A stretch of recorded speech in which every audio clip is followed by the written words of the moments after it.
When we talk about Money Heist or La Casa de Papel, we are not just talking about a Netflix show, we are talking about a global cultural phenomenon. The story begins with one man, known only as the Professor, who gathers a team of highly skilled individuals to carry out the biggest heist in history. His plan? To infiltrate the Royal Mint of Spain and print billions of euros without technically stealing from anyone. At first glance, this sounds like just another crime thriller, but the uniqueness lies in the characters, the layers of detail, and the myths surrounding the entire operation. From the beginning, the Professor sets himself apart as not just a criminal mastermind, but almost like a chess player thinking 10 steps ahead. His decision to choose outsiders, people with nothing to lose, becomes one of the biggest strengths and also one of the greatest risks of the heist.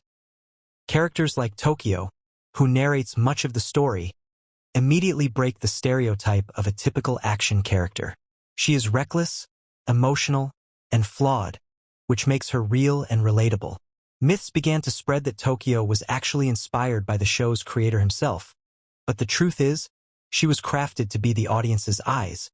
Passionate, unpredictable, and vulnerable.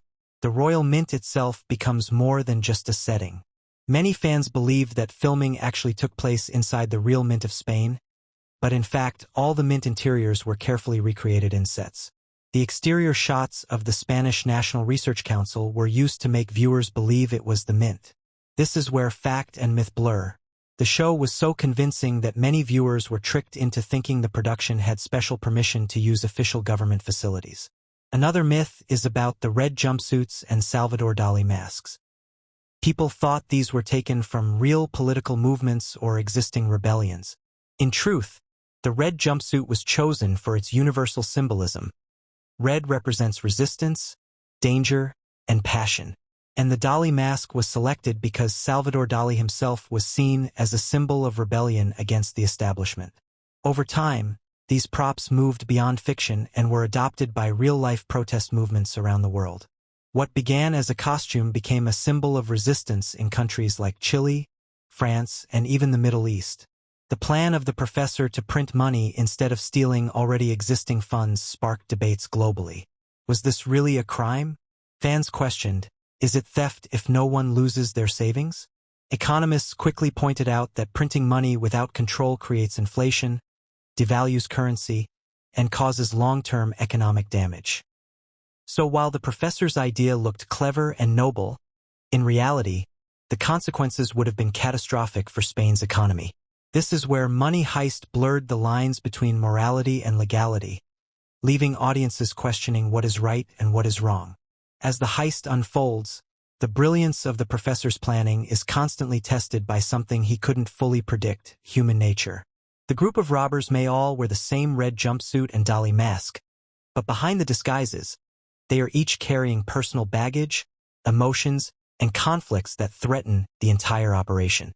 Let's begin with Berlin, one of the most fascinating and controversial characters. A myth that spread among fans was that Berlin was always meant to be the main villain of the show.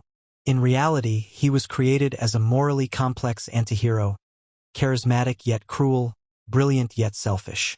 He was written to test the audience's sense of morality, forcing us to ask, can we root for someone who is both manipulative and heroic in his own twisted way? Berlin's leadership style clashed with others, but it also created some of the show's most dramatic and unforgettable moments. Tokyo, the narrator, is often seen as reckless and unstable.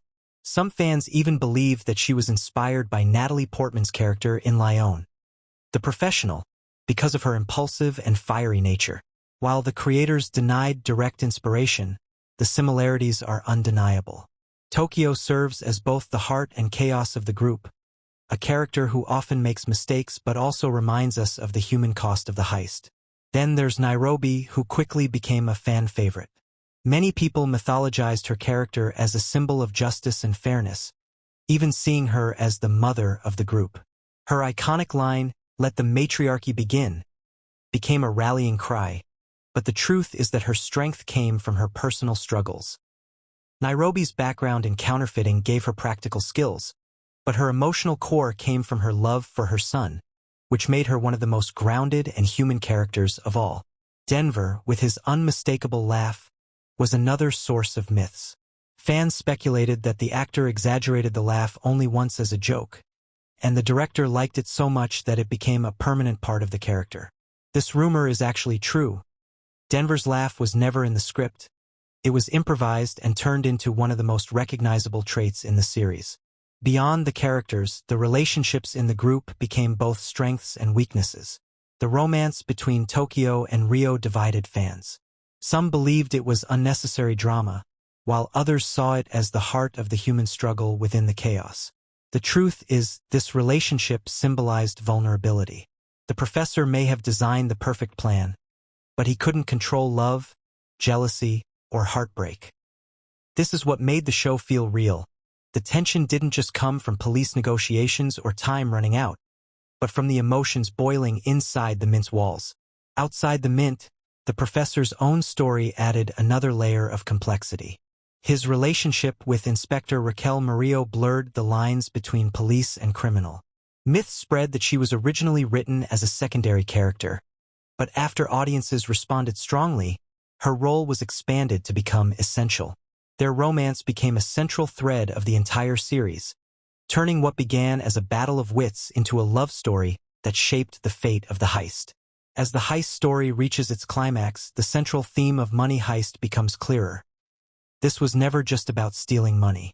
It was about rebellion, identity, and questioning the system itself. The ending of the show left many fans divided, with myths and theories spreading across the internet about what it truly meant. Some believed the professor was portrayed as a flawless genius who never made mistakes, but the truth is very different. His strength was not perfection, it was adaptation. Every time the plan began to collapse, every time emotions or betrayals threatened the mission, he adjusted and found a way forward.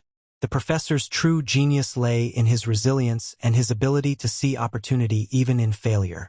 One of the most debated topics was the realism of the heist itself. Could such a plan ever work in real life? Fans speculated that Money Heist was inspired by actual events, pointing to various real-world robberies. While the creators admitted to researching real heists, the Royal Mint story was fictional.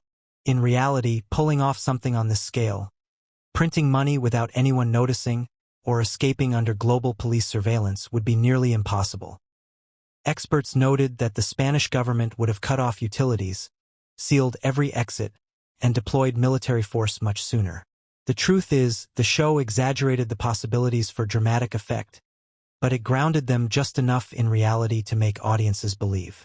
Another myth surrounded the endings of certain characters, especially Berlin and Nairobi. Fans circulated theories that Berlin had somehow survived or that Nairobi's death was part of a larger twist. But the creators confirmed that these choices were permanent and emotional.